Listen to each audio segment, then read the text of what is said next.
What if ghosts are real in 2026? On the 8th of July, 2026, a 23-year-old Dublin nail technician named Ashy Murphy uploaded a 41-second TikTok from her family home in Artane. The video opened on a dim kitchen. Then, near the kettle, a translucent figure in a gray dress drifted across the back wall. Within 96 hours, the clip had 10.4 million views. Within 11 days, it had crossed 31 million.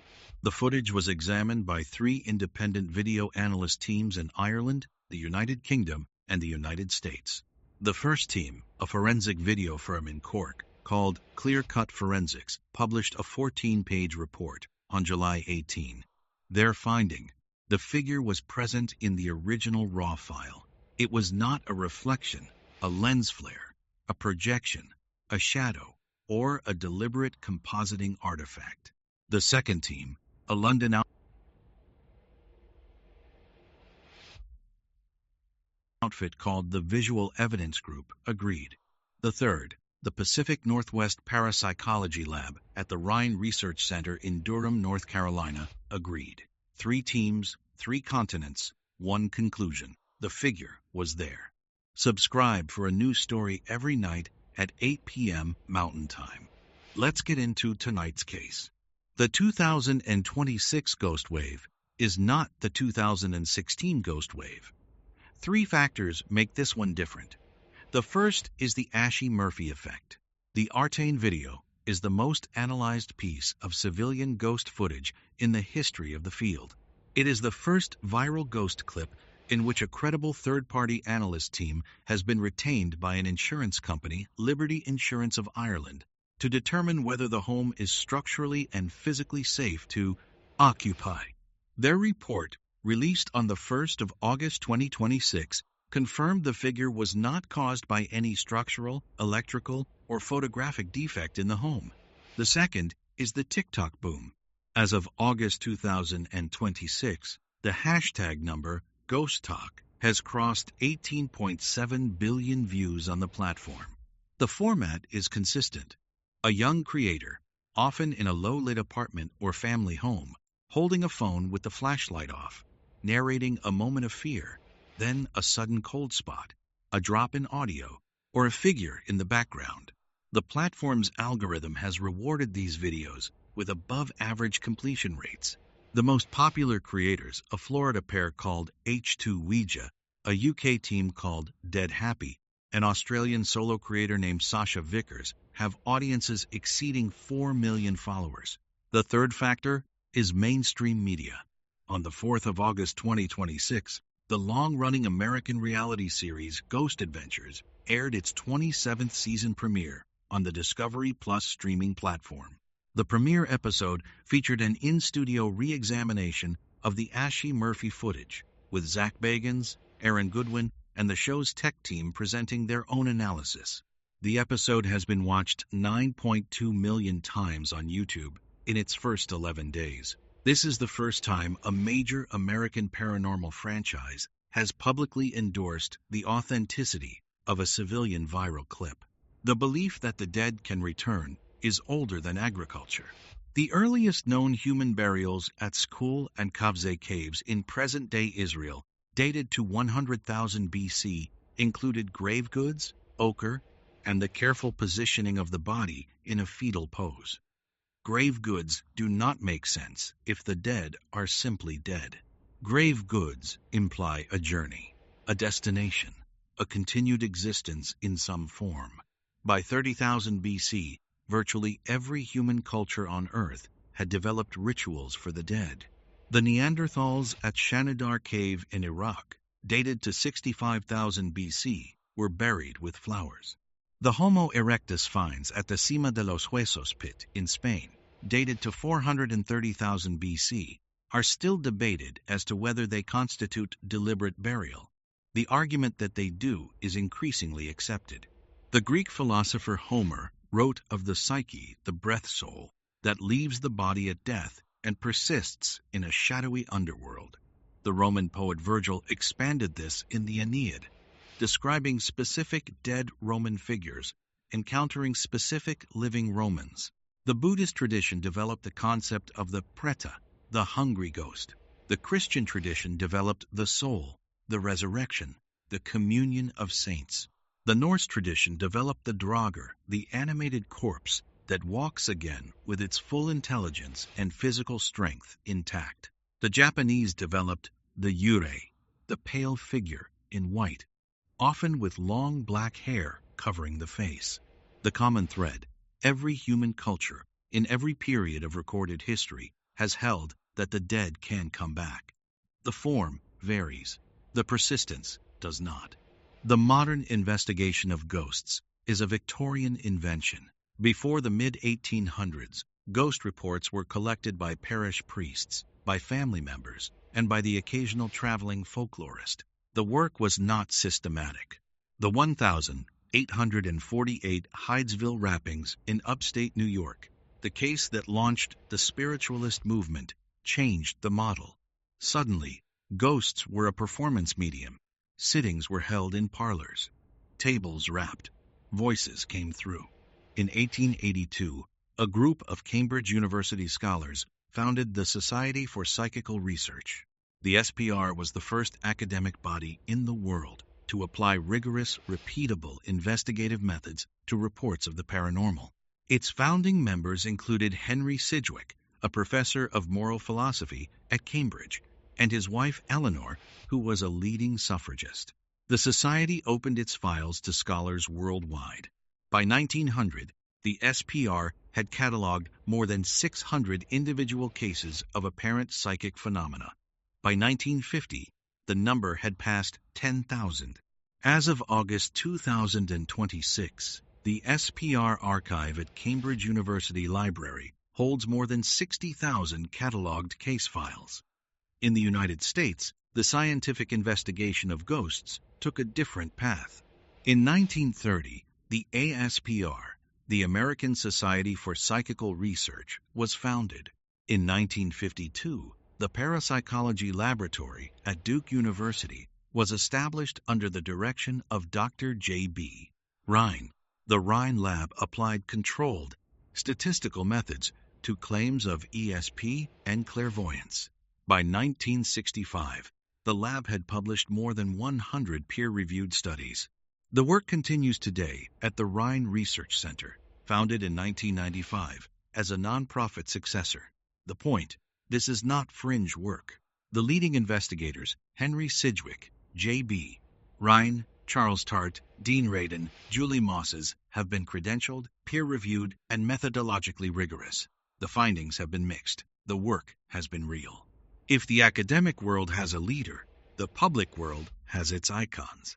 Hans Holzer, born in Vienna in 1920, died in 2009, was the first modern figure to call himself a ghost hunter. Holzer investigated more than 2,000 individual cases in his career. He wrote more than 120 books on the paranormal. He was the first investigator to use an EMF meter as a research tool in 1963, a device now standard in every ghost hunting kit on the market. Harry Price, born in 1881 in London, died in 1948, is the second major figure of the 20th century. Price spent 8 years, from 1929 to 1937, investigating Borley Rectory in Essex, a Victorian house widely described as the most haunted house in England. Price's work was methodical. He installed 24-hour motion-activated cameras. He placed secret observers. He recorded 60-plus separate phenomena: footsteps, apparitions, voices, objects moving on their own. Price published his findings in 1940 in The Most Haunted House in England. The book has never been out of print. Ed Warren, born in 1946, died in 2006, and his wife Lorraine, born in 1947, died in 2019, are the third major pair. The Warrens founded the New England Society for Psychic Research in 1952. They investigated more than 10,000 cases across 50-plus years. The Amityville horror case, the Lutz family, the Dutch colonial house in Long Island, the 28 Days in 1975 is their most famous. The case has been the subject of 3 feature films and more than 30 books. The modern TikTok wave is, in a sense, the democratization of what Holzer, Price, and the Warrens did. A 19-year-old in a Dublin kitchen with a phone is doing the same work the SPR was doing in 1882. The methods are different. The data set is bigger. The year 2026 has produced more documented civilian ghost footage than any previous year. The Ashy Murphy-Artane footage is the most analyzed single case, but it is not the only one. On the 17th of April 2026, a 34-year-old Liverpool teacher named Rachel Owens uploaded 8 seconds of footage showing a child-sized figure in the bedroom doorway of her terraced home in Aigburth. The figure is visible for less than half a second. The Owens clip has been viewed 4.1 million times and analyzed by 2 separate video forensic teams, both of which concluded the figure was not a compositing artifact. On the 3rd of June 2026, a 27-year-old Phoenix HVAC technician named Marcus Vella uploaded 17 seconds of footage from a client's basement in Scottsdale. The figure in the basement is fully formed, adult-sized, and visible for 4 seconds. The Vella clip has been viewed 6.8 million times and was featured in a July 2026 episode of the Travel Channel series Ghost Brothers Lights Out. On the 4th of August 2026, a 41-year-old Toronto accountant named Priya Sharma uploaded 22 seconds of footage from a community theater's dressing room in Etobicoke. The figure in the dressing room is wearing what appears to be 1950s formal wear. The Sharma clip has been viewed 2.3 million times. The common thread: each clip was recorded by an ordinary person, in an ordinary location, on an ordinary phone, in ambient low light. None of the figures have been conclusively identified as human, animal, or compositing artifact. The total combined views across these 3 clips alone exceeds 13 million. The total combined views across all 14 clips that the major analyst teams have reviewed in 2026 exceeds 80 million. The skeptic position is serious, credentialed, and must be heard. 3 lines of argument are most cited. The first is the photographic illusion argument. The human visual system is structured to detect patterns, faces, figures, motion, even when those patterns are not present. This is why we see faces in clouds, in wallpaper, in electrical outlets. Under low light, the visual system is more aggressive at pattern detection. The skeptic argument: the Ashy Murphy figure is the brain's pattern detection system firing in low light, captured by a phone camera that has its own low light artifacts. The second is the cultural priming argument. The TikTok ghost format is now a cultural script. Creators know what a ghost should look like. The figures they capture look like ghosts. The figures they don't capture are dismissed as reflections, dust, or pareidolia. The skeptic argument: 2026's ghost wave is the result of a self-fulfilling cultural script, not a genuine increase in phenomena. The third is the scale argument. If ghosts were real, the population of ghost researchers would be far larger than it is. The Rhine Research Center has 14 full-time researchers. The SPR has 11 full-time investigators. The total global full-time academic ghost research community in 2026 is fewer than 100 people. For comparison, the global full-time academic particle physics community is more than 30,000. The skeptic argument: the small size of the field is itself evidence that the phenomena are not real. Each argument has a real-world response.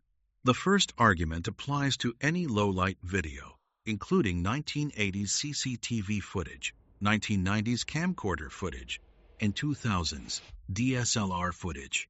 Yet the prior claims of no credible evidence no longer hold in the face of high-resolution modern phones.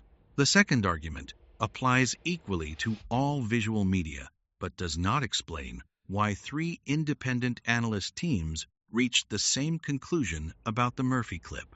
The third argument applies to every emerging field. Quantum mechanics had fewer than 50 full-time researchers in 1925 and does not constitute evidence of absence. The skeptic position is serious. It is not decisive. The Ashy-Murphy figure was present in the raw file. The Owens figure was present in the raw file. The Vela figure was present in the raw file. The Sharma figure was present in the raw file. The analyst teams were competent, independent, and credentialed. The figures did not match reflections, projections, lens flares, dust, or compositing. The skeptic position is also serious. The 100,000-year history of ghost belief is also real. The Rhine Research Center, the Society for Psychical Research, the New England Society for Psychic Research, and the work of Hans Holzer, Harry Price, and the Warrens are also real. The 60,000 catalogued case files in the Cambridge SPR archive are also real. The 9.2 million views on the Ghost Adventures reanalysis of the Murphy clip are also real. A figure in a Dublin kitchen, recorded on a phone, examined by 3 independent analyst teams on 3 continents, confirmed by an insurance company, endorsed by the longest-running American ghost hunting franchise. This is not the work of imagination alone. The 2026 Ghost Wave is the most watched paranormal phenomenon in human history.